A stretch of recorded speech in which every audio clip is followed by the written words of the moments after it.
Chapter 6 Plantation People. The brief rain had ended, and the sun had come out, so Francie continued on, running again, hoping she'd be just a blur and unrecognizable. She jogged along the old, familiar path, noticing that the trees seemed even bigger than she remembered. Well, trees never stopped growing, did they? Of all the people she'd met so far, only the Potter and Ginger seemed young and spry enough to have followed her the previous night.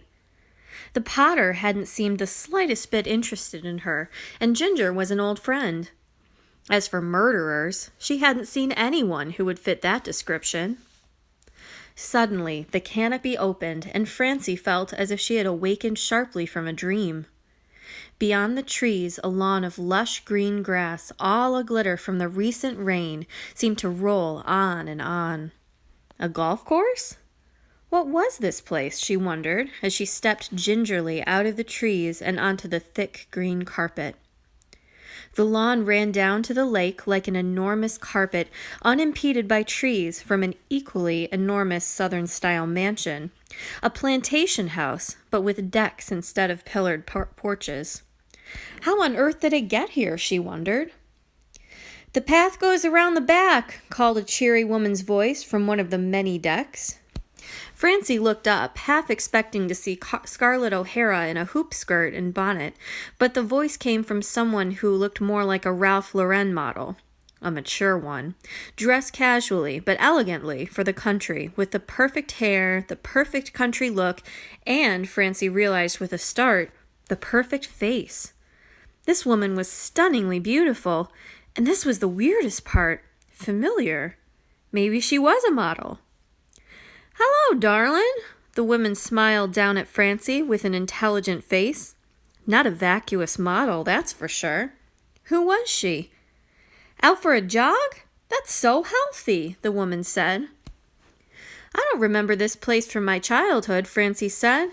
"Isn't this where the Simonsons' cabin used to be?" "That's right," the woman said. "We built right after Mr. Simonson passed away." "Mr. Simonson died? What happened? He wasn't that old, was he?" "Not terribly old. He died of snake bite." "Snake bite? But there aren't any poisonous snakes here, are there?"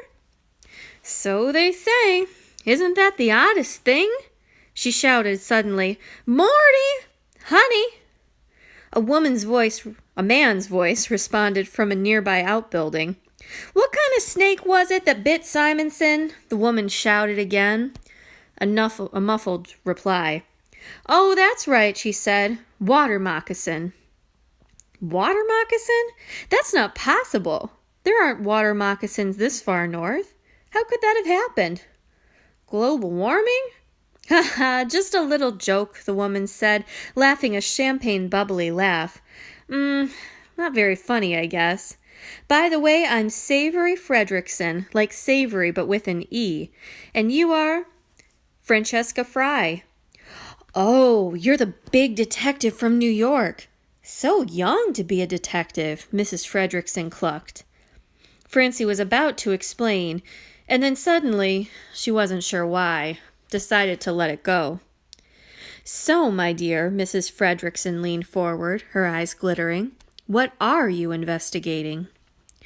"Ah," Francie was surprised to hear herself saying, I'm looking into some strange accidental deaths along the lakeshore." See, she seemed to feel a need to impress Mrs. Fredrickson. "How interesting!" Mrs. Fredrickson exclaimed. "Have there been strange deaths along here, other than the snake bite, of course? We haven't heard." "Yes, some," Francie said. "Well," Mrs. Fredrickson said, "do let me know how you get on, won't you?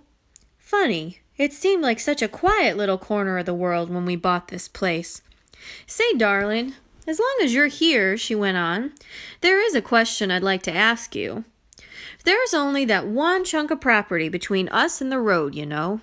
Mrs. Fredrickson nodded her head toward the woods next door. "And a river and a swamp," Francie thought, but didn't say. "That piece of property that belongs to your aunts. We'd offer to buy it from them. I mean, Do you really think they have any plans for it at their age? We could continue the road through here. There are plenty of people who would like a road farther on, too, you know. Listen, can you talk some sense into your aunts? I can't see what they're doing with it except being stubborn. No hard feelings, I hope. Mrs. Fredrickson went on without a break. Listen, we're having a little gathering here tomorrow night. Our daughter Lettice is also having some friends up from the Twin Cities, but it would be so nice if she could meet some young people along the lake. She'd be so delighted if you'd come to the party. Let me introduce you to her. Mrs. Fredrickson continued talking as she walked Francie around the side of the house. A teenage girl was sprawled on a reclining lawn chair in a bikini, pink as a pig on a spit, Francie thought. Mrs. Fredrickson introduced Francie to Lettice, and then said, "Tomorrow night, remember, let me know if you want to ride. We'll be picking everyone up on our pontoon, and we can pick you up, too, if you'd like." Francie nodded, and Mrs. Fredrickson wafted away, leaving her alone with Lettice. "Do you bleach your hair to get it to do that?" was the first thing out of Lettice's mouth. She didn't bother to sit up, but squinted at Francie from her reclining position. "No, it does this on its own," Francie explained. She was used to people staring at the white streak in her hair, but most people didn't ask outright if she dyed it. She knew it made her look older than her age. Sometimes she thought it even made her act older than her age.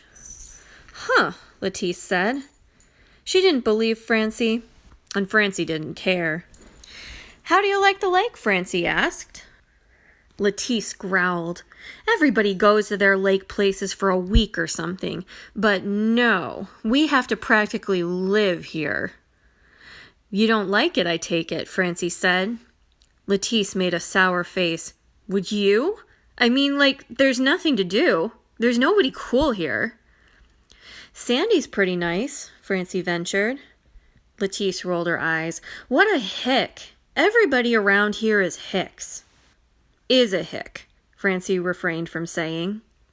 "Present company excluded, of course," Lettice said unconvincingly. "I can't even drive anywhere," she continued to complain. "No road. I suppose I could always drive the bulldozer." "Got a bulldozer?" Francie said. "They brought it over on the ice in order to make the house, and couldn't get it back, I guess. It's been here ever since." "Where?" Francie asked, looking around. "Back there." Lettice waved her arm toward the back of the house, at the end of the driveway. "Driveway? What do you have a driveway for?" "For when the road goes in." Lettice rolled onto her belly, concluding the conversation.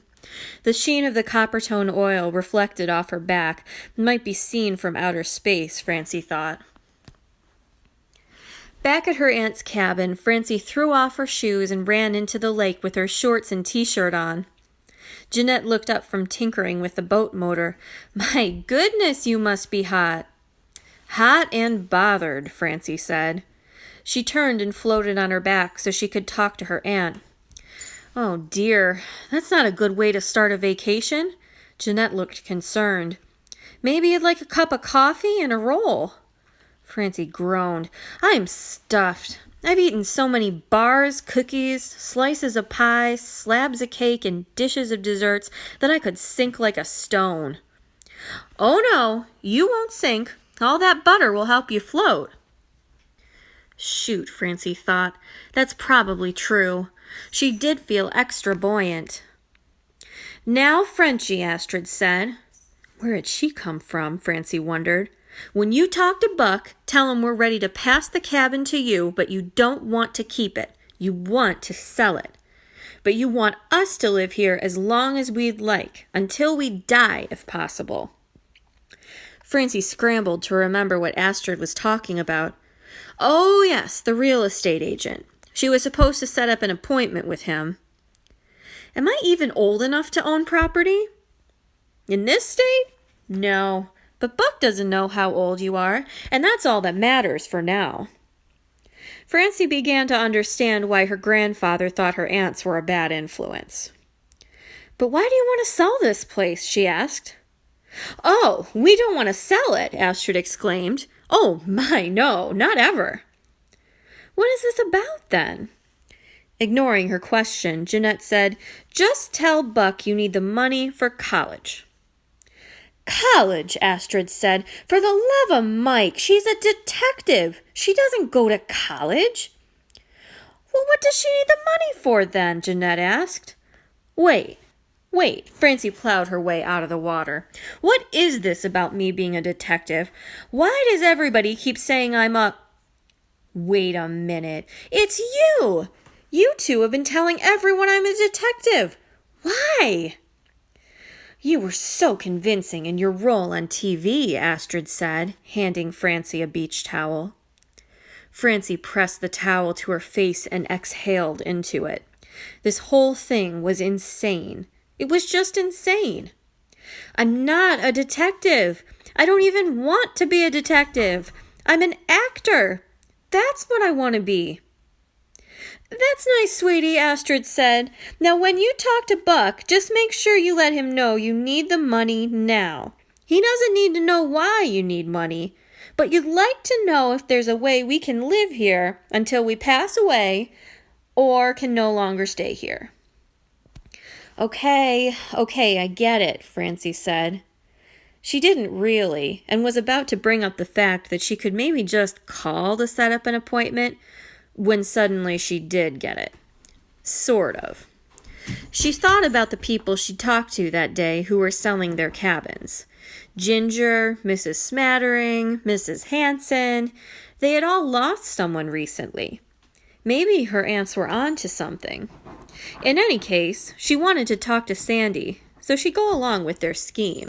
Now, Frenchie, get out of those wet clothes and go to town, Jeanette said. As Francie waddled in her wet clothes to the boathouse, her aunt shouted after her, And while you're there, call your grandfather and tell him you're okay. She nodded her assent, but she had no intention of calling her grandfather and telling him anything.